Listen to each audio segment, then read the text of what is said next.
really even about a collection so much as it is about it's really about you and what you're creating, what a project like this allows you to sort of like almost a way, the journey that it allows you to go on, which is really fun, because it's true, a beginning, middle, and end is nice, but there's also something about it being open-ended as well.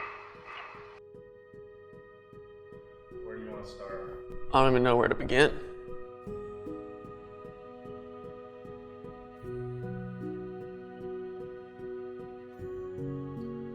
So the first time the patrons of this property explained to me, they were just talking about this test wall of concrete they poured for their construction project building a new pool house, and they had this leftover slab of concrete and they thought it would be cool to paint on it.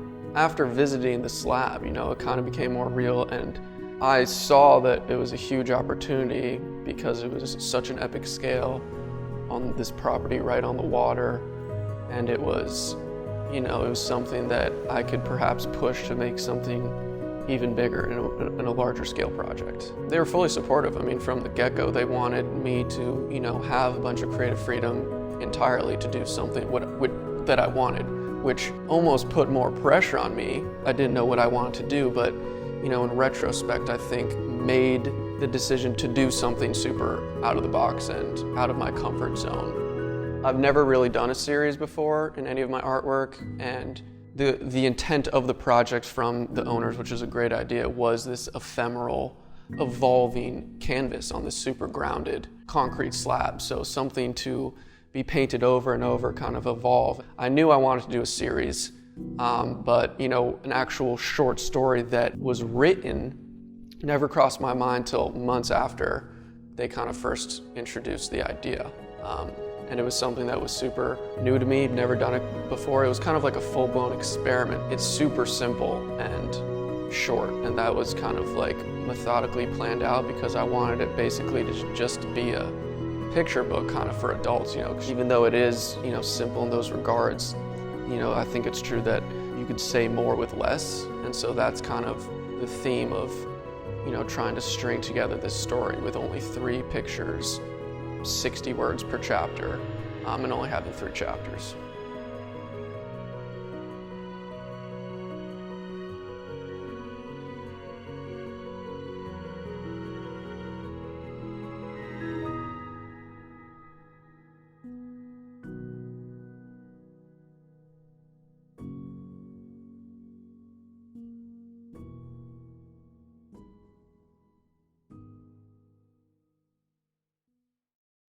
Each chapter is pretty much based off a color, and that color is kind of representational of that environment or that emotion, that feeling. Like yellow, the first chapter, it's shock, intrigue. She just stumbles across this flower. Red, passion, love, a relationship is formed.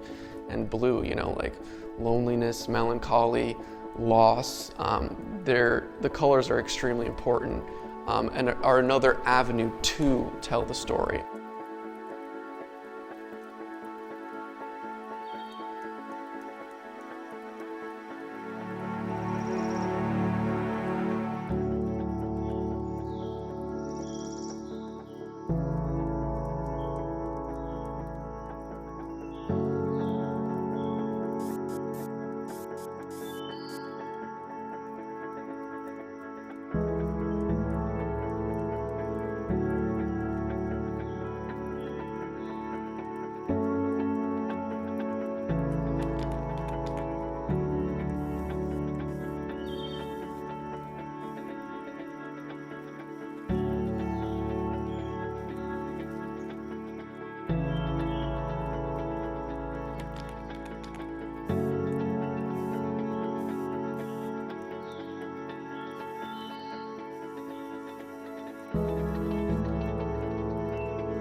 There was a lot of challenging things because there were so many moving parts, but the hardest thing for me was to successfully unify the written story with the visual murals and to have it kind of be seamless, and not to have the murals be based off the writings and not have, the writing based off the murals. They're kind of, you're walking around this wall and you see the image and you walk behind it and you see the words, so it's kind of an experience to play off each other.